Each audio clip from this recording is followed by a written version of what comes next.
ऐतिहासिक सत्याला कात्री लावण्याचं काम सेन्सॉर बोर्ड काय करते मला कळत नाही. महात्मा फुलेंच्या वरती येणारा चित्रपट यामध्ये काही दृश्य ही सत्य आहे, त्याच्यामध्ये काही घुसवलेली चित्रपट नाही. आणि त्यातला दिग्दर्शक आणि निर्माता या दोघांनी सांगितलं की आम्ही कुठल्याही सिनेमॅटिक लिबर्टी घेतलेली नाही.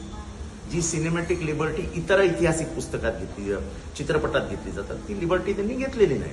म्हणजे चित्रपटाला रंगवून ते दाखवलं जातं ते तसं कुठल्याही प्रकार त्यांनी केलेला नाही. त्यांनी इतिहास आणलेला आहे आणि मला त्यांचे आभार मानायचे आहेत, अभिनंदनही करायचं आहे की कुठल्याही जात वर्चस्ववादाला ते बळी पडलेले नाहीत. त्यांनी सांगितलं की आम्ही एकही सीन कापणार नाही, एकही सीन डिलीट करणार नाही. त्यांचं कौतुक केलं पाहिजे. हा कुठला जात वर्चस्ववादाचा प्रकार आहे? आम्ही हेच सांगतो की हा जो काही जातीबद्दलचा भेदभाव आहे तो कशासाठी आहे?